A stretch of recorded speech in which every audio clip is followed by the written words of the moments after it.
AIMIM के विधायक RJD candidate AD Singh को करेंगे समर्थन। इफ्तार पार्टी के बाद अख्तरुल ईमान ने कर दी घोषणा। घोषणा होते ही एनडीए में मच गई खलबली। तेजस्वी प्रसाद यादव करने लगे विधायकों के साथ गुप्त मीटिंग, तो विजय चौधरी और नीरज कुमार कसने लगे तंज। दोस्तों नमस्कार, मैं हूं आपका दोस्त एसके चौधरी। बिहार चुनाव होने से चंद घंटे पहले की बड़ी खबर।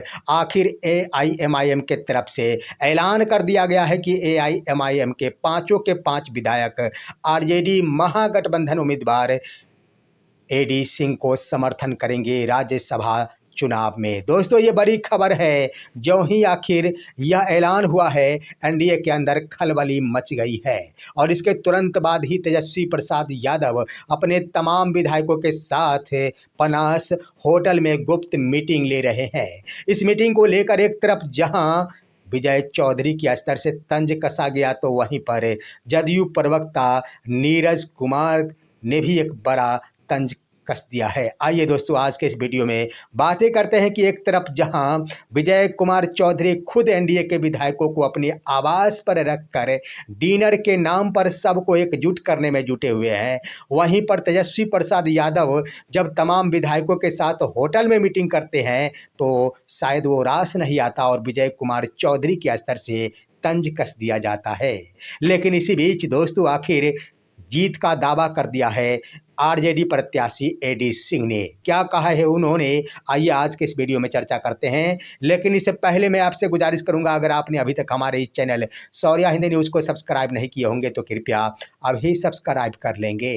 दोस्तों बस चंद सेकेंड, चंद घंटे रह गए हैं बिहार राज्यसभा चुनाव को लेकर।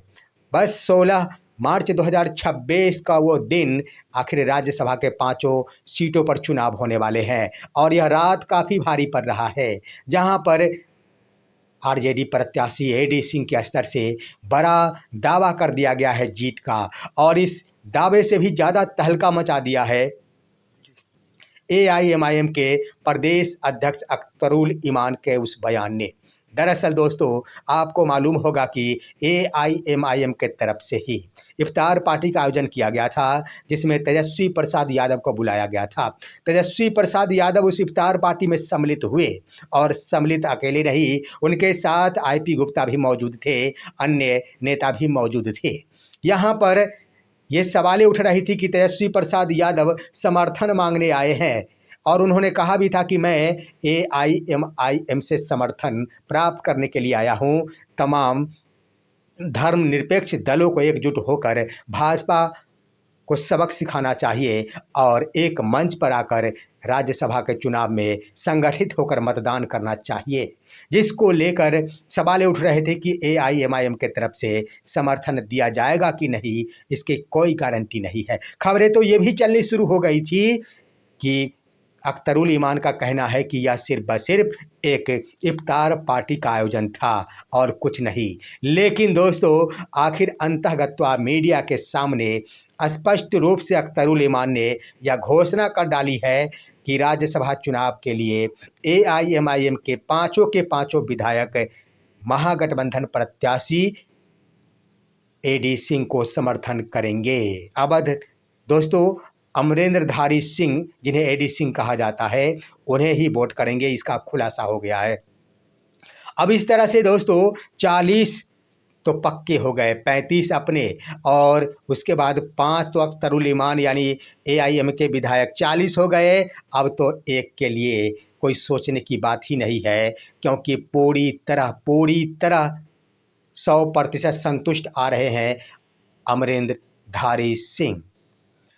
उन्होंने कह दिया है कि हम विपक्ष के तमाम विधायकों के समर्थन से ही जीत रहे हैं, लेकिन उन्होंने ये भी कहा है कि सिर्फ इतना ही नहीं, हमारा समर्थन एनडीए के अंदर से भी मिलने जा रहा है। साथ ही साथ मीडिया के सामने उन्होंने बयान देकर सबको चौंका दिया कि मैं अपनी जीत पर 16 आना संतुष्ट हूँ, हमारी जीत 16 के 16 आना सुनिश्चित है। इसका मतलब हुआ दोस्तों कि अपने जीत से पूर्णतः संतुष्ट नजर आ रहे थे अमरेंद्रधारी सिंह, जिसको लेकर अब दोस्तों एनडीए के अंदर खलबली मच गई है।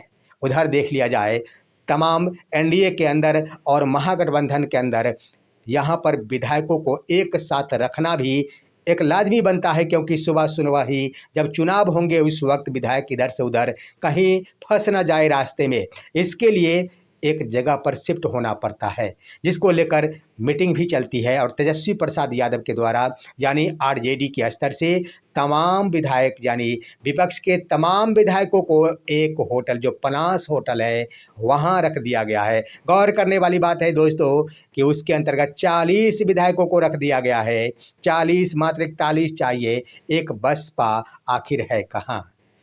वैसे कह दिया जाए बसपा रहे या फिर ना रहे, इतनी भी बात सत्य है कि इतने भी विधायक अगर वोटिंग आरजेडी कैंडिडेट के पक्ष में कर देते हैं, और होना भी बिल्कुल लाजमी बनता है, फिर भी आरजेडी की जीत सुनिश्चित हो जाएगी।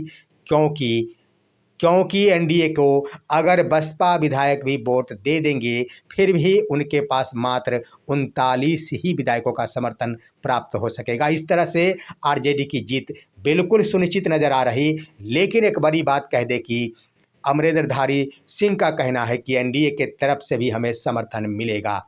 अब दोस्तों, जो ही तेजस्वी प्रसाद यादव के स्तर से यह गुप्त मीटिंग रखी गई, तो विजय चौधरी के स्तर से इस पर कटाक्ष किया गया है। वैसे यूँ कह दिया जाए तो विजय चौधरी के यहाँ खुद भी डिनर कार्यक्रम का आयोजन किया गया है। तमाम जदयू के विधायक मौजूद है वहाँ। मुख्यमंत्री श्री नीतीश कुमार भी विजय कुमार चौधरी के आवास पर मौजूद है। इतना ही नहीं दोस्तों, जदयू के विधायकों की मीटिंग के बाद एनडीए विधायकों की मीटिंग होगी। रात में संभवतः कहाँ जाएंगे इसके लिए अभी तक कोई सूचना नहीं है, लेकिन तमाम एनडीए के विधायक विजय कुमार चौधरी के आवास पर रहेंगे और उस मीटिंग में भाग लेंगे। तो यहाँ पर खुद ही मीटिंग पर मीटिंग किया जा रहा है। रविवार सुबह से ही संजय झा तो लेसी सिंह तो सम्राट चौधरी तो विजय कुमार चौधरी इत्यादि नेताओं के घर बैठ के हो रही, लेकिन सिर्फ एक मीटिंग तेजस्वी यादव ने एक होटल में कर दिया, तो यहाँ पर कटाक्ष करना विजय कुमार चौधरी के स्तर से ही कर दिया गया। दूसरी ओर कह दिया जाए तो आरजेडी के इस नीति से निश्चित रूप से बहुत बड़ा झटका लगा है, खासतौर पर एनडीए को, जिसका नतीजा है कि जदयू प्रवक्ता नीरज कुमार का कहना है कि डर के मारे तेजस्वी प्रसाद यादव तमाम विधायकों को होटल में नज़रबंद करके रखे हुए हैं। अरे ये बात सत्य है कि डर के मारे ही अगर वो होटल में रखे हुए हैं, तो आखिर कौन सा वो कारण है जिसके कारण आखिर एनडीए के विधायकों को कभी संजय झा के घर दौड़ाया जा रहा है, तो कभी लेसी सिंह के घर दौड़ाया जा रहा है, कभी सम्राट चौधरी के घर दौड़ाया जा रहा है, कभी विजय कुमार चौधरी के घर दौड़ाया जा रहा है, तो कभी स्टेट कार्यालय बीजेपी दफ्तर में दौड़ाया जा रहा है। आखिर क्यों? इसका कारण क्या है दोस्तों? एनडीए के अंदर संभवतः कई गुट बन चुके हैं और अपने अपने गुटों के अंतर्गत आने वाले विधायकों का प्रतिनिधित्व कर रहे हैं। देखना ये भी दिलचस्प है कि एक गुट अगर खेल बिगाड़ दिया तो खेल तमाम हो जाएगा। इसलिए तो एक जगह पर मीटिंग आयोजित नहीं की जा रही। क्या होगा ये तो वक्त बताएगा, लेकिन ये भी बात सत्य है कि सत्ताधारी दल के अंदर ज़्यादा गुटबाजी काम नहीं करता है, क्योंकि सत्ता पक्ष के नेताओं के पास एक बड़ी शक्ति होती है। लेकिन इतनी बात जरूर है कि पूरी की पूरी शक्ति अगर वर्तमान परिदृश्य के अनुसार एनडीए के स्तर से लगा दिया जाता है, फिर भी एनडीए नहीं जीत पाएगी, क्योंकि एआईएमआईएम के तरफ से 5 विधायकों का समर्थन देने का ज्यों ही ऐलान हुआ है, स्पष्ट रूप से आरजेडी कैंडिडेट की जीत सुनिश्चित नजर आ रही। वैसे चुनाव काफ़ी निकट है, चुनाव के वक्त आखिर क्या कुछ होता है नज़ारा उस वक्त रिजल्ट आउट होने के बाद नजर आएगा। लेकिन अभी फिलहाल वक्त तक यही खबर। आप सभी इन खबरों पर क्या कहेंगे? अपनी राय कमेंट के माध्यम से दीजिए और अब दीजिए अपने दोस्त को इजाज़त। फिर मिलेंगे अगले वीडियो में, तब तक के लिए नमस्कार।